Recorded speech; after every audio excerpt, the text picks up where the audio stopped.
PlayStation 3 buying guide in 2024 and beyond, because nothing changes in PlayStation because it's an old console not available anymore, so you can buy only used ones. However, important things to know when you're buying PlayStation 3 is, first of all, which PlayStation 3 you want to choose, what are the differences, which controller you want, and how to get the most of your PlayStation 3, how to make it a little faster, and how to get the best experience possible out of it when you buy it. And of course, little game purchasing guide. Okay, so which console should you get? There are three basic types of consoles, and I won't get into the codes because there are different hardware, but in general there are three consoles. One is the original fat one, the other one is the slim one, and this one that I have here is a super slim one. So the difference is pretty obvious. The fat one is the fattest and the super slim is the slimmest, so that's kind of obvious. But what is the difference between those three?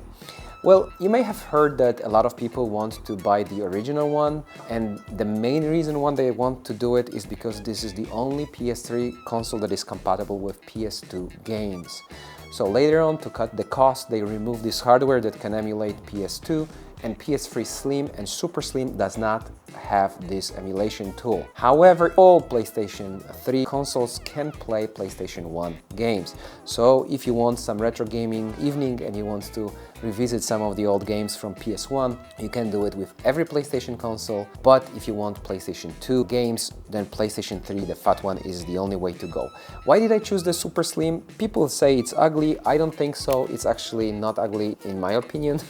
I like the design better than my PlayStation 5, honestly, and this thing is super satisfying.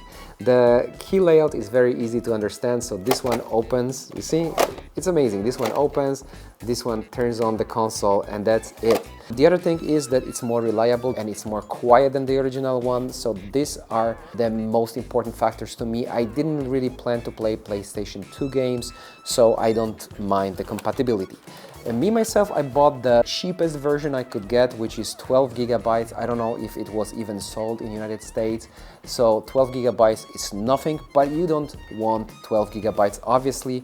So this side panel obviously goes out, and you can install a SSD drive here, or just classic drive here, the 2.5-inch one.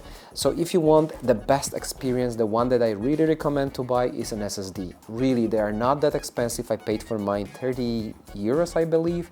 This is 480 gigs, and I bought it on Amazon. It's Patriot, you can see it on B-roll, and it works very good. And actually, SSD drive, people say it doesn't change that much, but to me it does, because the copying and installing the games and a lot of things run much smoother than on the classic rotation drives. So if you want to get the most of your PlayStation 3, then SSD drive is the way to go. And then you can easily close it, and that's it. This is whole upgrade you have to do. And when it comes to button layout, I just wanted to mention that it actually is more easy to understand than on my PlayStation 5, where I always mix the eject button and the power button, like always. On the front panel, you have two USB-C ports, and this is awesome because you can actually charge your controller. We will come to controllers later. And on the back of every PlayStation, you have HDMI port, which is kind of a luxury because you don't have to fiddle with all the converters, digital to analog, and this kind of stuff. Now, if you want to get the most of your PlayStation, the other thing that a lot of PlayStation 3 users were complaining about is that, you know, like upgrades last forever. So basically, PlayStation 3 is an old console, and the Wi-Fi card that is installed here is pretty slow, and you have to remember that. So if you want to get the most of your PlayStation 3, just plug it into LAN cable. Not a lot of YouTubers say about that, but this is super convenient to do. So if you have your router somewhere around PlayStation 3, or you can just pull the cable a little bit, and for at least for time of the updates, like in case of, I believe, Gran Turismo, the update with on the Wi-Fi can last like 1 hour or 2 hours, literally. So if you want to avoid that, LAN is your way to go. So just plug cable in, and you know, this way, like, the internet is much faster. This old Wi-Fi card is slow. This LAN cable port makes your internet in PlayStation 3 much faster. The last thing I would recommend to do when you buy PlayStation 3 is either to hook it up to a modern television set, and to get the most out of the image of this old console, turn on some kind of upscaling technique. In case of LG television sets that I own, it's called super resolution, so it basically applies a little bit of extra sharpness and extra anti-aliasing, like softening on your image, so then the image looks more modern. And I like it because anti-aliasing in case of PlayStation 3 wasn't the best, so if you want to get the best image out of it, just plug it into a modern hardware and it actually looks like a remastered version, but you get the original feel. Now, if you don't have it, if you don't have any kind of super sampling or upscaling or anti-aliasing, chip in your television set or monitor, you can always buy a external device. It's a little device, like for example, M Classic does have one. It's an HDMI upscaler with anti-aliasing tool in it, an upscaling tool in it, so then the games will look like they are full HD or even 4K, and they are a little smoother and look a little better than from the original output of the PlayStation console. It is not necessary because a lot of you guys will prefer the original look without any upscaling, and that's okay.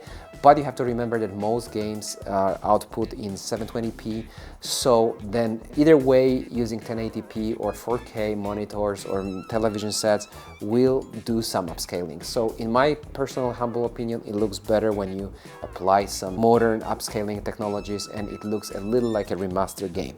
So that's it. Those are all my experiences with this PlayStation 3, guys. So LAN cable for faster updates, SSD for faster file transfers that can last forever, and hook it up to some modern television set with upscaling turned on, that you can see everything on B-roll and you can enjoy your PlayStation. One last thing to mention is that there are two types of original PlayStation controller, DualShock 3 controllers. So one just says DualShock 3, and this is the oldest one, and it doesn't have the gyroscope inside, but the 6-axis, if you have this one, means that it has built-in gyroscope, and I prefer that one. There are also like third-party one, like Retro Gamer controllers that I didn't try, so I don't want to talk about them too much, but if you want the original thing, then DualShock 3 6-axis is the way to go. And one of the things that I love about this controller is that it's small, lightweight, and the battery lasts really forever. So in general, a great experience nowadays. And one last thing about buying the games, I don't have much to tell you about, but I just love to visit local stores with used games.